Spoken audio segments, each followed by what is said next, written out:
Hey friends, I decided to start a 7-episode experiment in creating audio-only content. So I hope you enjoy. Please tell me what you think in the comments section or send me a DM. Riff number 2. What to do if there is too little time? Well, of course this is a discussion about software testing, specifically here with the Riff. But I've noticed that these 3 principles basically apply to any field of professional work. So what to do if there is too little time? So let's begin by asking, when was the last time when you feel like you had enough time for doing software testing and you got to start early enough? And you got enough background information to do actually a great job. When was the last time when you had enough? For me, it's really hard to recall such a situation. I think it was back in the university when I studied software engineering, when I had more time that I needed, and well, I used it for the wrong purposes anyways. So in my actual professional life, I've never had enough time to satisfy my needs. So there's always a time constraint when I do a job in software testing. So how could I approach these time constraints, these deadlines that are approaching? How could I approach this and arrange my software testing in a way that I could meet the needs of the business, I could meet the budgeted time, the time that is allocated for the testing, that I could meet the budget of the project, and I could actually get great work done by the deadline we have set together inside of the team. So the principle number 1 is, it's really simple. Actually, all of these principles are simple, and at the same time, they are not easy to follow. So principle number 1 is the paradox principle. The paradox principle, there is actually a book about it as well. It's the 2080 principle that I originally learned when I was reading Tim Ferriss's 4-Hour Workweek.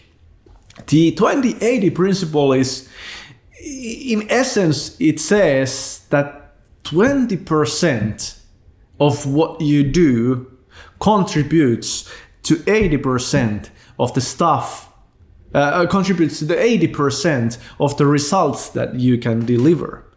So only 1/5 of the work produces 80% of all the results, and the rest of the work is just being busy for the sake of being busy. So the interesting thing is to be able to identify the 3 to 5 simple activities that contribute to the 80% of the results that you do, that you create on a daily basis. And then basically what I actually do today is that I ignore everything else. So for me, for example, I was writing a book about software testing last year.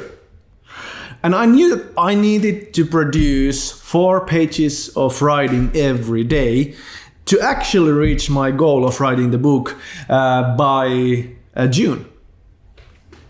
So what I did was that my 20% of activities actually were to wake up early enough so I could get my mindset into this flowing, I could get into a flowing mindset. And what I would do is I would wake up, brew the coffee, do a little bit of a stretching exercise, and then read something inspirational. Read someone else's texts, read something inspirational for 20 minutes. And then open my laptop that already last night had only the text editor in the full screen mode. So there would be no other distractions. And I would basically dedicate the 3 first hours of my day for this work.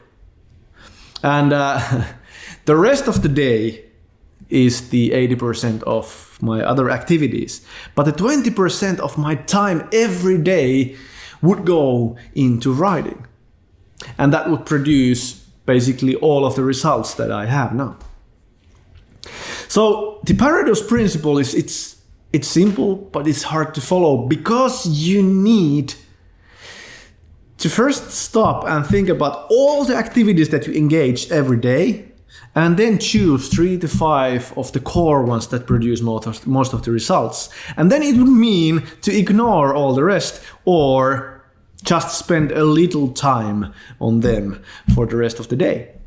So put most of your focus into the 3 to 5 activities, and that will for sure multiply your output. The second principle is Parkinson's law. Parkinson's law states that I'm sorry, I got distracted. There was a squirrel outside when I was talking. But anyways, Parkinson's law says that the work will fill up all of the room that is allowed for it.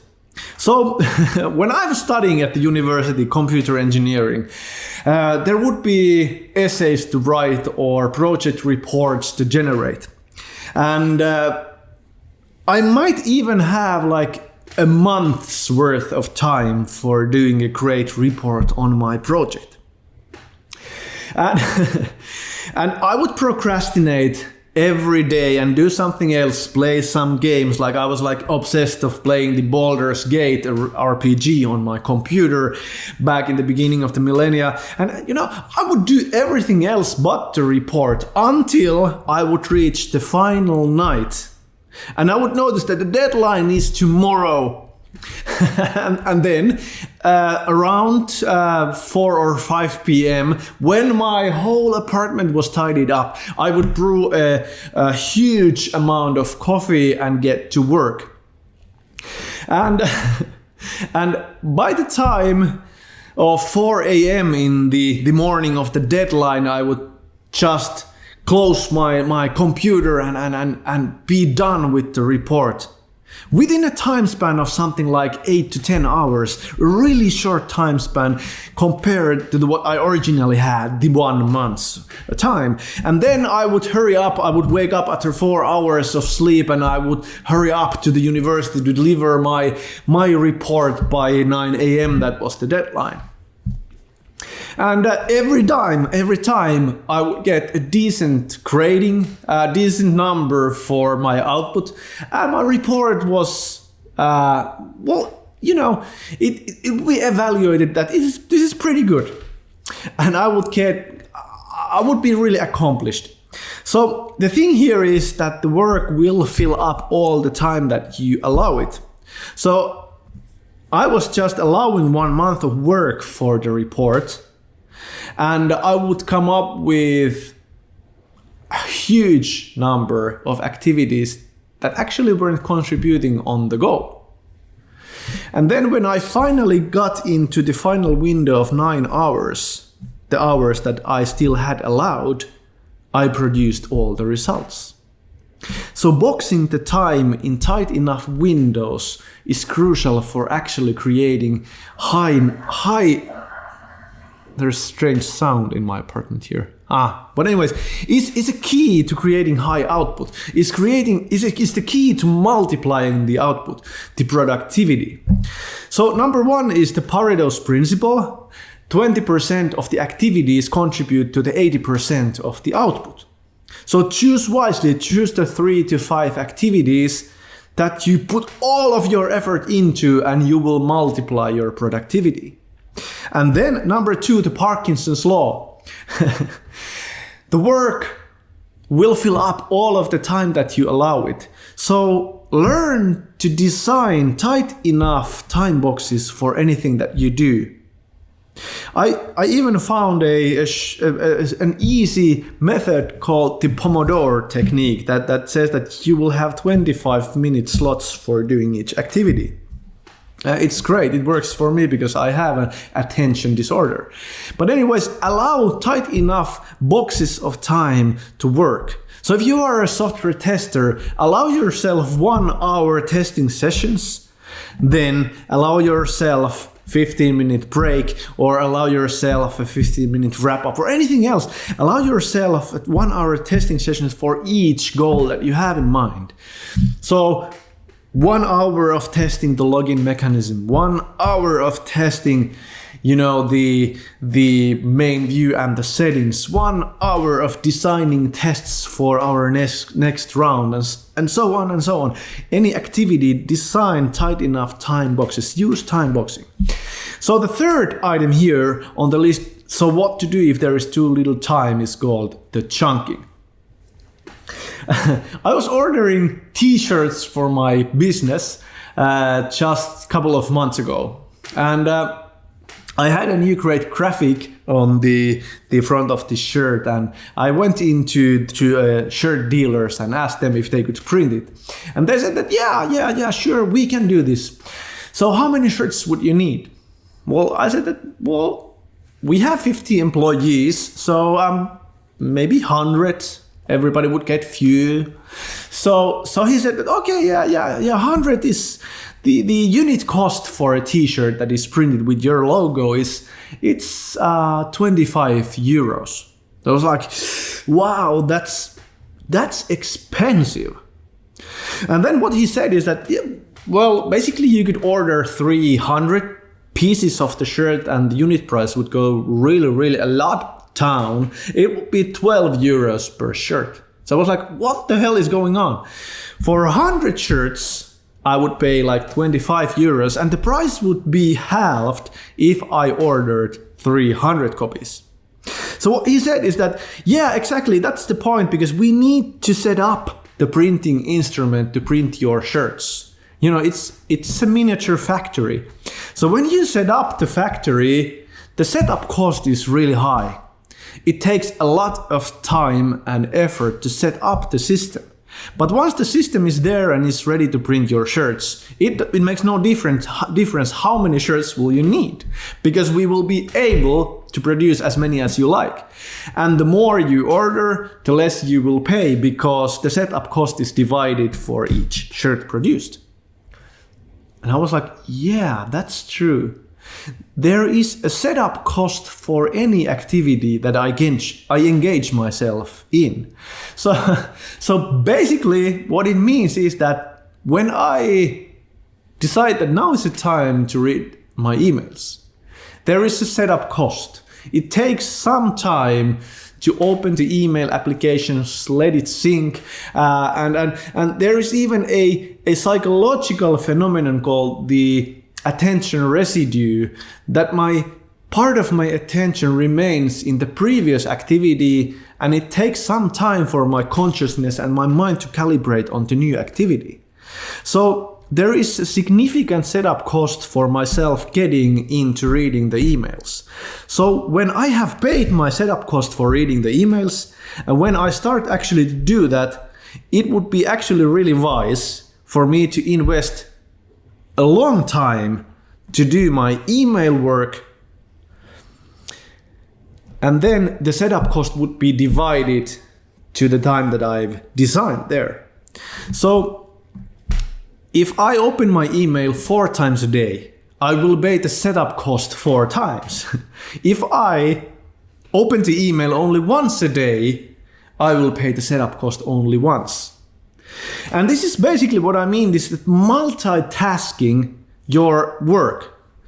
Chatting with somebody on the Skype, doing a phone call at the same time, and actually trying to produce some kind of a document or writing an email based on that. All of that at the same time will force you into a situation where you pay miniature setup costs tens or even hundreds of times in an hour. So what could you do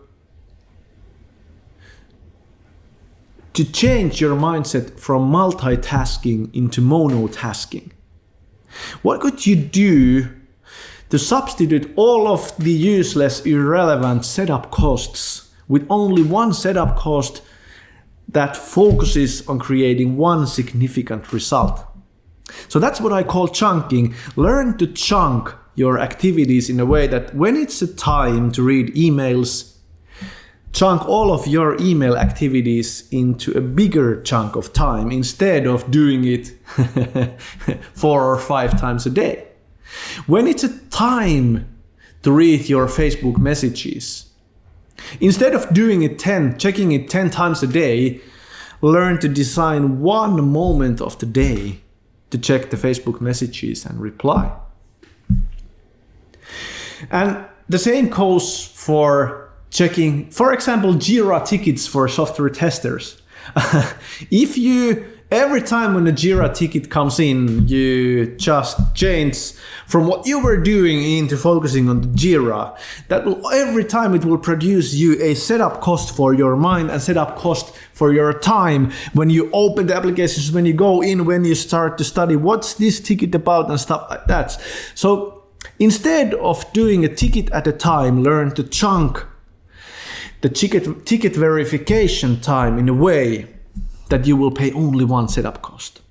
So number 1, Pareto's principle, 20-80 principle. Number 2, Parkinson's law, work will fill up all the time you allow it. And number 3, learn to chunk your activities in a way that you will save time.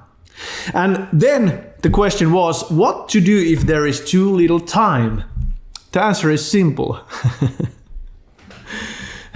You will multiply your output instead of trying to bitch and whine that you have too little time.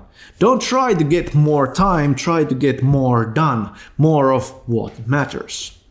It's not the hours that you get, it's what you get out of the hours that you have.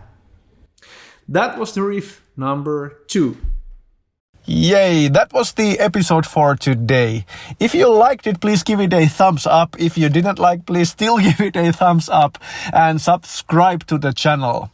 And I would appreciate if you tell me what you think in the comment section, or please DM me if you feel like it. Take care. Bye bye.